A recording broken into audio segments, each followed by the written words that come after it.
Bonjour à tous, merci de nous avoir rejoints pour cette session de pilotage de la performance des lignes de fabrication automatisées. Voilà. Dans cette petite vidéo, je vais vous présenter un petit peu comment on va mesurer cette performance des lignes automatisées, la suivre, utiliser l'OI, mais rendre aussi l'OI actionnable pour l'opérateur pour faire en sorte qu'à la fin de sa fabrication, il obtienne le meilleur OI possible. Voilà. Je suis Erwan Bastard, je suis en charge de l'activité Digital Manufacturing dans la société Win6. J'ai été directeur de production, j'ai été directeur qualité, j'ai été ingénieur dans les notions de temps réel sur des gros sites très automatisés dans le nucléaire. J'ai été ensuite débauché par SAP où j'ai passé 11 ans dans les solutions, le consulting, les supports aux ventes. Et depuis 8 ans, je fais l'intégration uniquement des solutions SAP Manufacturing. Aujourd'hui, mon défi, c'est de vous présenter en 30 minutes le pilotage d'une ligne de fabrication automatisée et comment rendre la notion d'OI ou TRS actionnable. Je vais d'abord vous définir ce que c'est cette notion d'OI. Tout d'abord, la performance industrielle, qu'est-ce que c'est? La performance industrielle va se mesurer, se piloter au travers de 4 piliers en fait. Premier pilier, c'est les gens.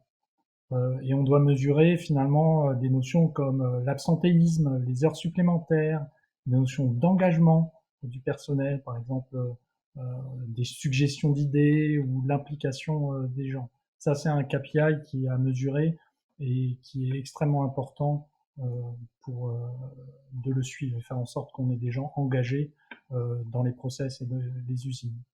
On a la notion de qualité, qualité interne, qualité client, en fait, et qu'on doit toujours finalement, à chaque fois qu'on est sur un îlot, sur une ligne, sur une machine, sur un Fenwick, finalement on est client de quelqu'un. Donc cette notion-là, on va essayer de mesurer l'insatisfaction que l'on va avoir sur nos processus. Une insatisfaction, c'est pas une non-conformité. La non-conformité fait partie des insatisfactions, mais la non-conformité ne concerne que le produit. L'insatisfaction va prendre en compte le process et tout ce qui va autour. D'accord. Il y a peut-être des aspects humains aussi, des aspects par exemple documentaires. Il y a plein de choses que finalement, d'un point de vue qualité, on a besoin de remonter pour améliorer finalement l'expérience de nos clients qui sont internes ou externes. On a la notion de volume. Le volume, c'est très très important. Il faut qu'on produise la qualité dans le volume attendu et dans le planning. C'est-à-dire que un KPI qui est extrêmement important à mesurer, c'est l'adhérence au planning, ou le build to schedule, BTS. On ne doit pas démarrer à un ordre de fabrication en retard. Il doit durer le temps qu'il était prévu. On ne doit pas le terminer plus longtemps qu'il était prévu. Donc, ce KPI est important à mesurer de telle manière à perturber finalement le moins possible les choses telles qu'elles ont été ordonnancées. Voilà. Et la notion de coût, le coût avec les notions de productivité et de notions d'OI que je vais vous présenter maintenant. L'OI, qu'est-ce que c'est? Alors l'OI, c'est un outil de mesure. Déjà, ça veut dire Overall Equipment Effectiveness. En français, on dit TRS, taux de rendement synthétique.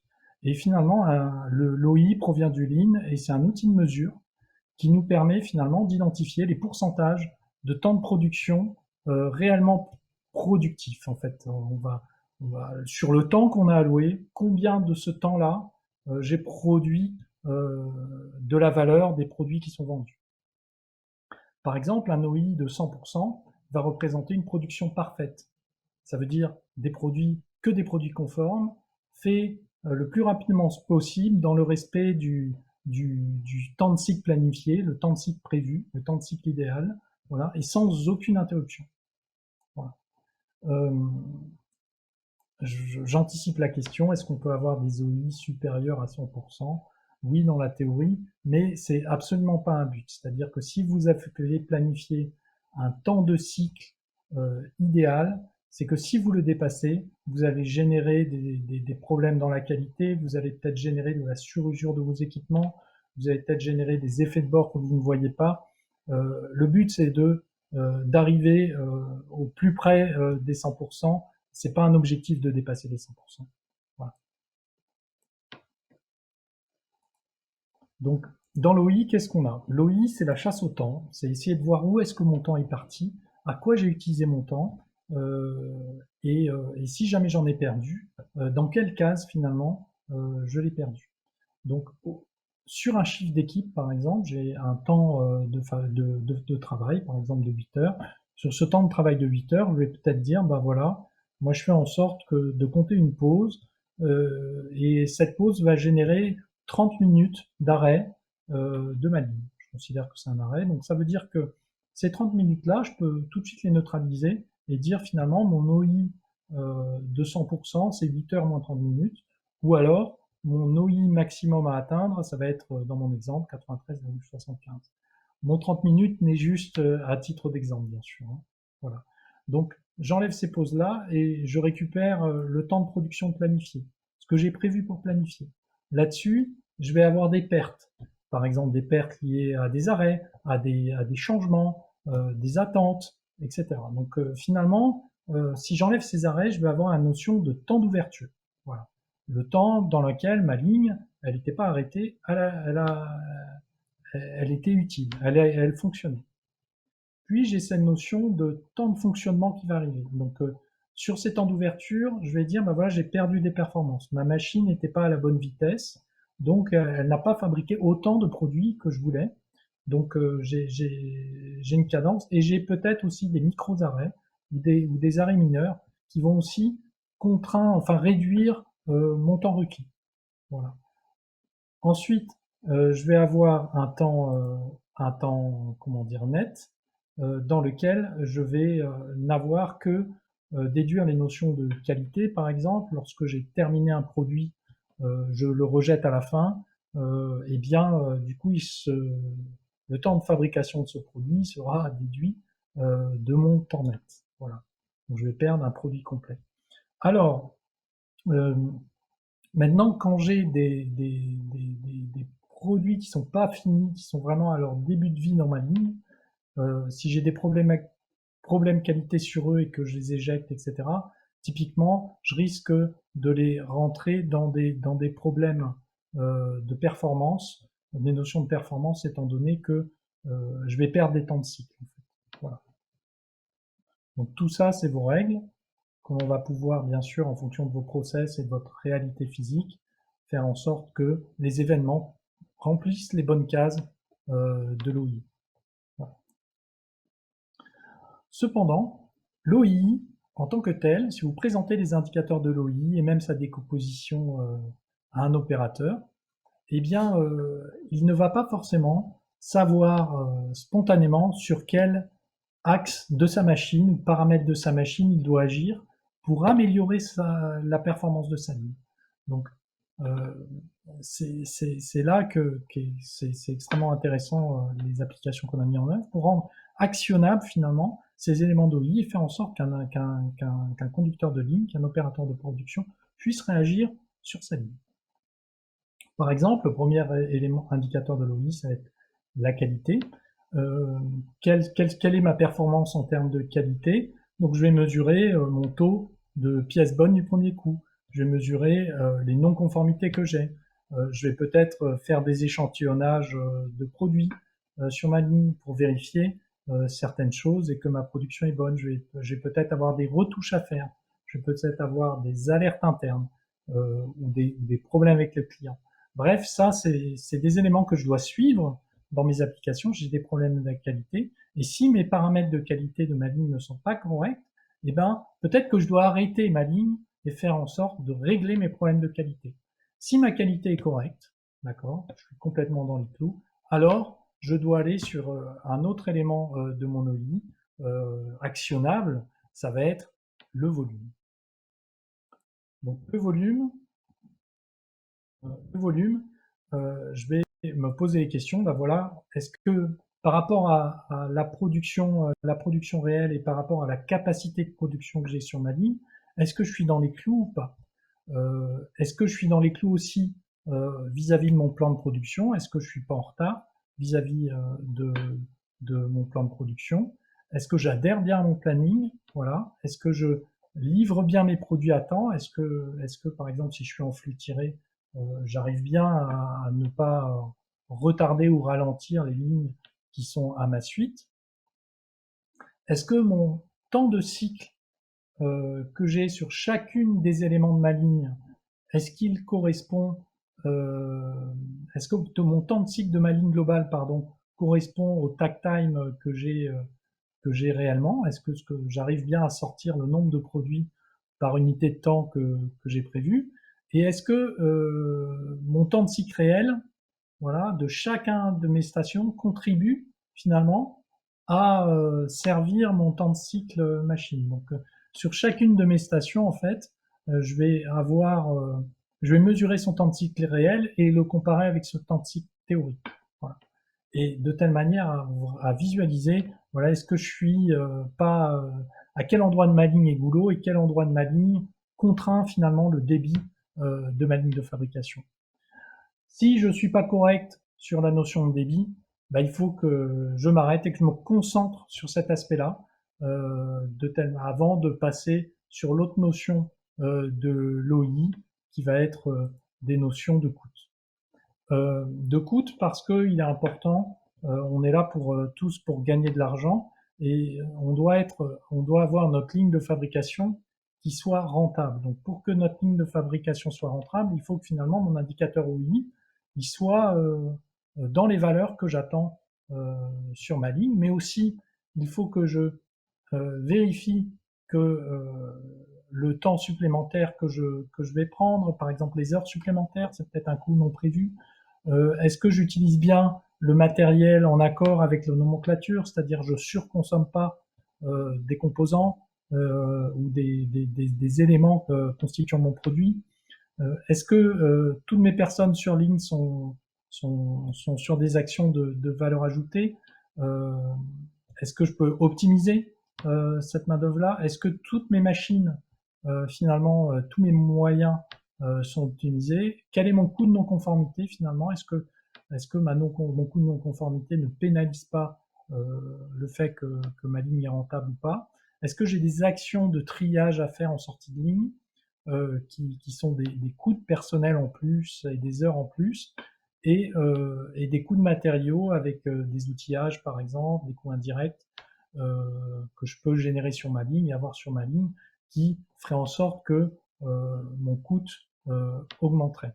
Donc si je m'aperçois que j'ai des problèmes de coût, eh bien il faut que je me concentre sur ces problèmes-là pour les résoudre et de telle manière à toujours produire de la valeur ajoutée avec mes moyens. Alors comment je rends ça possible et comment je fais en sorte que mes opérateurs suivent ces indicateurs-là? Je vais vous présenter une succession d'applications qui sont incluses dans nos offres en fait, et notamment un écran qui va présenter à l'opérateur son OI, où il est, mais une vision, par exemple, s'il est en état répétitif, de sa cadence de fabrication, où il voit sur la ligne bleue, vous voyez, il y a même un palier au milieu qui représente la pause, la notion de pause que j'ai introduite en début de l'OI. Donc, de telle manière à ce que il puisse, on compare avec cette courbe théorique finalement la courbe réelle de fabrication et que lui puisse se positionner et puisse sentir éventuellement une dérive en termes de débit de pièces bonnes, voilà, sur sa ligne. Donc en dessous, on va avoir un écran qui peut varier, qui peut être modulaire, où on voit les quantités cumulées par heure, où on peut voir les prochains ordres qui arrivent. On va voir aussi les alertes SPC quand j'ai un paramètre qui contribue à fabriquer un produit conforme qui dérive. Je vais du coup générer une alerte pour dire attention, j'ai tel paramètre qui dérive, j'ai la pression d'air à tel endroit qui est en dessous de mon nominal, ou alors si je vais consommer du gaz, par exemple, parce que je suis dans l'industrie du verre ou du papier, eh bien attention, je surconsomme de l'énergie sur la buse numéro tant, j'ai trop de débit de gaz, donc je suis en dehors des clous en termes de nomenclature. Donc je perds de l'argent sur ce moyen-là. Donc le fait de le savoir, l'opérateur va immédiatement intervenir sur cet équipement de telle manière à être en position de maximiser le gain de production. Donc de la même façon, il va avoir aussi une autre application pour avoir la vision fine de ce qui se passe sur ces stations, et notamment en termes de temps. Il va voir par exemple sur chaque station les rejets BOP, ça veut dire que j'ai des stations dans ce cas-là sur sa ligne très automatisées, donc elles n'ont pas réussi à faire l'action une première fois, donc elles retentent, elles éjectent pas la pièce, elles refont plusieurs fois, retentent l'action, et peut-être la deuxième fois ça sera la bonne, et du coup on n'a pas une pièce qui a été éjectée, mais on a été en temps de cycle un petit peu plus long que ce qu'on avait prévu. Voilà. Les nombres, la ligne en dessous, c'est les pièces rejetées. À combien j'en suis de rejet dû à cette station? C'est pas le rejet qui est donc aux endroits de sortie de vos lignes, c'est bien la station qui est en cause du rejet, voilà, sur laquelle on implique le rejet. La partie arrêt, donc la partie stoppage, c'est que j'ai une station qui s'est arrêtée ou un élément de ma station qui s'est arrêté. Donc j'ai peut-être appelé automatiquement ma maintenance ou et mon technicien de maintenance va arriver, il va régler le problème. Alors c'est la production qui le fait et qui résout ce stoppage. Il n'empêche que je vais analyser ensuite le cumul des temps d'arrêt par station de telle manière à identifier finalement, j'ai plein de micros-arrêts sur cette station, mais à la fin de la production, peut-être que ça va me faire un volume de temps quand même important. Il va falloir que je fasse quelque chose sur ces arrêts-là. Et je vais analyser ensuite les goulots. Donc je vais avoir la ligne du bas, le temps de cycle théorique, et la ligne juste au-dessus, le temps de cycle réel de ma station mesuré à chaque pièce. Ça veut dire que ici, je vais avoir des alertes, je vais avoir un goulot déjà, j'aurai une station qui est la plus contraignante, qui va contraindre mon takt time. Voilà, je vais la suivre, je vais faire en sorte que cette station-là, elle ne s'arrête jamais, parce que si jamais elle s'arrête, eh bien, je ne pourrai jamais rattraper ce temps de production. Par contre, si une station avec un plus petit temps de cycle s'arrête, eh bien, il se peut que l'arrêt ne se voit même pas dans l'OI parce qu'avec les phénomènes de buffer que je peux avoir sur ma ligne, eh bien, finalement, la station, une fois remise en route, rattrape son retard et n'a aucune incidence sur mon taux de pièces en sortie de ligne. Voilà, mon débit de pièces en sortie de ligne. Donc, c'est très important ces notions de goulot, et je vais pouvoir voir mon goulot qui se déplace et une station qui va devenir pénalisante pour ma production et qui va commencer à avoir son temps de cycle se détériorer. Je vais l'identifier immédiatement pour mener des actions, parce que du coup, si je change ma station goulot, elle devient plus goulot que la station théorique goulot, et ça veut dire que probablement mon takt time va diminuer et mon OI va potentiellement être dégradé avec ça. Voilà. Donc là, ici, j'ai mes alertes, j'ai mes écrans d'alerte qui restent, que je vois, et je vais suivre comme ça la performance de mes lignes. Donc j'ai des notions d'Andon pour rendre visible le fonctionnement de ma ligne à tous mes opérateurs, au management et à mes autres collègues, aux autres lignes dépendantes en fait de ma ligne.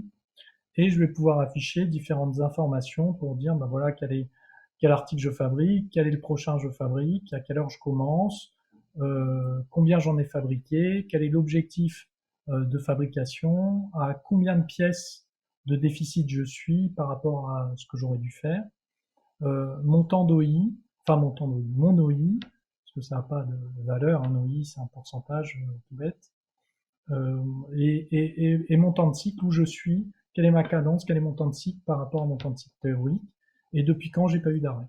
En fait, on va pouvoir afficher sur cet écran toutes sortes d'informations, c'est ce qui nous dirait, mais de telle manière à rendre visibles les choses pour votre organisation.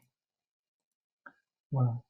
On va avoir aussi des notions de stoppage pour travailler, communiquer avec la maintenance par exemple, et automatiser tout le flux de création d'avis ou d'appels de maintenance et des avis qualifiés, puisqu'on va être renseigné avec les informations captées depuis les automates et qui pourront être enrichies par les opérateurs de fabrication. Voilà. Et on va pouvoir avoir ces notions d'arrêt. On a aussi des outils qui nous permettent de consolider les arrêts entre eux, c'est-à-dire que j'ai peut-être ma station 9 qui s'est arrêtée, donc ma station 10 elle est plus alimentée, donc elle s'est arrêtée aussi, et peut-être j'ai une station 8 là qui va bientôt apparaître, parce que elle n'est pas arrêtée, mais elle a rempli le buffer de la station 9, et elle sait plus rajouter une seule pièce, donc elle va dire ah, je m'arrête de faire des pièces, je suis en arrêt, mais finalement la cause racine de ces arrêts, sera la station 9 et du coup, on ne doit pas, en termes de KPI, pénaliser les stations dépendantes. Donc, on doit avoir cet arrêt-là. L'arrêt chapeau, c'est l'arrêt 9 et toute la résolution des arrêts doit se focaliser sur cet arrêt, en fait, cause racine des cascades d'arrêts qu'il aura générés. Voilà. Donc, dans ces éléments-là, on va avoir des informations telles que depuis combien de temps on a un arrêt, les pièces d'arrêt, etc. Et, euh, et voilà. Et on peut avoir aussi des manquants, c'est-à-dire vous avez des stations qui vont être en arrêt parce que elles n'ont plus de matière première ou il leur manque un composant. Donc dans ce cas-là, on va afficher la station en arrêt et le composant manquant et peut-être faire une alerte à la logistique si mon bord de chaîne n'est pas alimenté ou ce genre de choses. Voilà. Donc je voulais aussi vous présenter cette partie-là pour en fait, ça sort un peu du cadre de la performance, mais c'est très lié. Pour rendre performantes nos lignes de fabrication, il faut que notre maintenance nous aide, la maintenance soit complètement liée finalement à ce qui se passe. Donc ça veut dire que finalement, on va tenter de faire en sorte que quand on a fait intervenir la maintenance, on leur donne tous les éléments pour qu'ils puissent comprendre ce qui se passe. Et la première barrière à ça, c'est pour moi la définition des objets techniques. Pour la production, une fabrication, une ligne de fabrication, c'est un ensemble de stations qui vont réaliser des opérations. Et chaque station, finalement, va avoir des fonctions. Et dans la bouche, donc j'en faisais partie, donc dans ma bouche, c'était comme ça aussi. Je disais, ben, le robot il marche pas, ou alors j'ai tel tapis il fonctionne pas, ou voilà, c'était mon langage. Par contre, je ne savais pas indiquer rapidement et précisément quel est l'élément de la structure d'équipement qui posait problème dans mon cas. Typiquement, là, c'est pour ça que c'est important de faire un lien entre cette définition de la production des moyens et ce que la maintenance a défini comme qui représentait ce moyen. La structure d'équipement fait d'empilement de postes techniques, d'équipements et d'articles de maintenance. Et mon PLC, mon automate, lui, il va dire, bah voilà, j'ai telle fonction qui est arrêtée, mais sous cette fonction, j'ai des équipements. Donc, il va pouvoir indiquer de manière extrêmement précise et sans erreur, puisque on est sur la couche automatique. Voilà, c'est à telle fonction, tel équipement, j'ai un problème, j'ai une panne. Donc, l'humain à la production peut enrichir cette information avec un contexte, pour expliquer, voilà, selon lui, qu'est-ce qui s'est passé avant et quel est finalement l'élément qui a posé problème. Voilà. Mais cependant, on va avoir une volonté de très bien qualifier les actions de maintenance de telle manière à ce que les activités de maintenance se fassent le plus rapidement possible. Voilà. Et de la même façon, on va avoir des systèmes d'alerte automatique de la maintenance. Par exemple, j'ai des problèmes récurrents, la prod, elle communique pas à la maintenance, elle fait que quitter des éléments. À un moment donné, je vais pouvoir dire ça suffit, t'arrêtes d'acquitter. On fait l'automate finalement, ou la ligne, ou l'applicatif, en fonction de vos règles de gestion, décide de faire intervenir la maintenance parce que les arrêts cumulés à cet endroit commencent à pénaliser fortement la production. Donc, on va avoir ces notions-là avec des notions de SLA de maintenance, en combien de temps un technicien de maintenance a été affecté à mon avis de maintenance, combien de temps il met à venir, combien de temps il met à régler mon problème, etc. Donc, je vais aussi avoir ces notions-là de service que je vais mesurer pour la maintenance de telle manière à être extrêmement factuel sur cette notion de service rendu par la maintenance et de progrès amené justement à travailler de manière proche avec l'organisation de maintenance. Bien sûr, je vais avoir du reporting, je vais devoir, pendant ma production ou à la fin de mon shift, lorsque je vais laisser ma ligne à l'équipe suivante, eh bien, je vais leur présenter mes bilans de fabrication, ce qu'ils ont à faire, et je vais me servir d'un outil où je vais leur expliquer, ben voilà, je vais vous expliquer la performance que j'ai eue, les problèmes que j'ai rencontrés et les choses auxquelles vous devez faire attention. Donc, je vais me concentrer sur les notions de disponibilité où je vais dire, ben voilà, par famille, voilà les différents arrêts ou éléments que j'ai pu rencontrer. Donc ça peut être des formations, on a arrêté la ligne parce qu'on est tous partis en formation. Ça peut être vraiment des arrêts. Il y a une procédure métier. Et lorsque je vais sélectionner cet élément, eh bien, je vais avoir ici sa décomposition. Donc, je vais pouvoir à chaque fois, là, je sélectionne la visibilité, j'ai mes éléments, je sélectionne cette barre de Pareto là et je vois comment il va se répartir par station ou en fonction du critère que j'aurais souhaité faire apparaître ici. De la même façon, ma performance, je vais afficher ici tous les éléments de mes stations avec mes temps théoriques et mes temps réels, mes temps de cycle réels par station.